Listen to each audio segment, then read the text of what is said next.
Hello and welcome back to my channel. My name is Amelia and today we are going to be talking about what the is up with Georgia's incredibly racist voter suppression bill. I mean this really seriously when I say that no one should be surprised that Republicans are launching an all-out assault on our democracy and on voting rights across the country right now. They've never been good losers. I really don't know why anyone's surprised. And it's because Republicans win when less people vote. That's how it's always been, and Mitch McConnell admitted this back in 2019.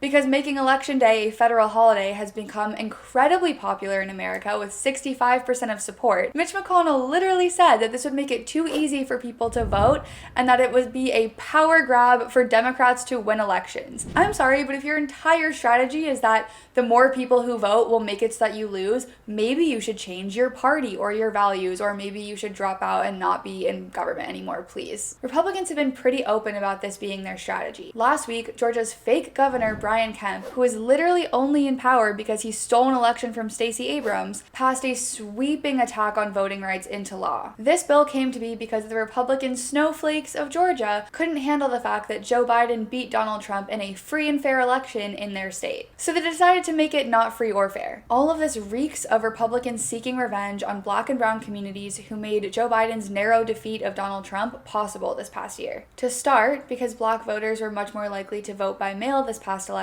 this bill directly targets absentee ballots. It shortens the window that you can request one, and if you do want to cast one, it adds unnecessary voter identification steps to the process that function like a modern-day poll tax. The bill bans the use of portable polling sites like the mobile voting buses that were popular in Democratic counties, shortens the period of time between general elections and runoffs, and also allows for unlimited challenges to a voter's registration. This is a tactic that has been used to racially profile voters, intimidate them from voting, or remove them from the voter rolls completely. Lauren Bro-Wargo, the CEO of Fair Fight, which is Stacey Abrams' anti-voter suppression organization in Georgia, called the law opening a Pandora's box of even more race-based, ethnicity-based challenges. So that's great. Republicans in Georgia have made it so difficult to vote in Black and brown communities that often people have to wait hours in line. And this new bill has now made it a crime to bring those people food and water while they wait. I don't know if it's just me, but the idea of sending someone to jail for bringing their friends and neighbors food and water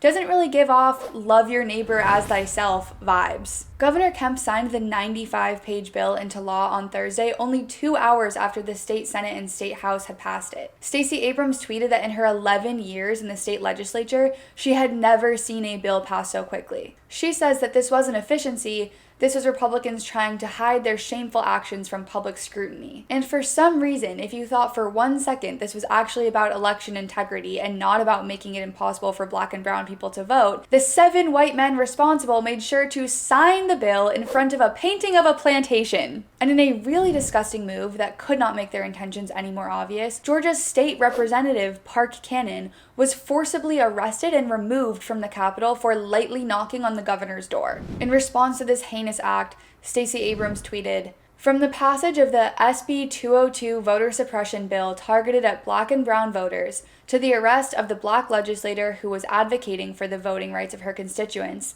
today was a reminder of Georgia's dark past. We must fight for the future of our democracy." This voter suppression bill is violence, and NYU's Brennan Center for Justice has counted over 250 similar bills in 43 states proposed just this year alone. Jamil Smith of Rolling Stone stated, "We need to disabuse ourselves of the notion that racism or the state violence that codifies it can only look like one thing or another. It looks like both Derek Chauvin's knee on George Floyd's neck and Kemp signing that bill into law."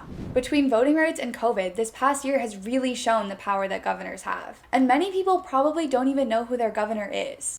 If that's you, please pause this video immediately, look up who your governor is, decide if you like them or not, and then if you don't, do everything you can to make sure that you vote them out next year. But even if that isn't you, now is the time to start focusing on voter rights. If we don't stand up now, Republicans are going to stop at nothing to ensure that they can have minority rule over our country for as long as possible. Brian Kemp is up for re-election next year, and Democratic governors are our last line of defense against these vicious attacks on voting rights. It is critical that we all focus on these governor races in 2022. Even in states where you don't live. Pay attention to what's going on because that can have a big effect on who's able to vote for president in 2024, among other things. So do the thing that I'm going to tell you to do almost every time, which is call your representatives. Let them know that you support the John Lewis Voting Rights Act, which is in the Senate right now. Get involved with Stacey Abrams' organization, Fair Fight. Get involved with the Democratic Governors Association. Find out what races are happening in this year and next and see how you can help. I'll link resources for all of this in the description down below, but now is the time.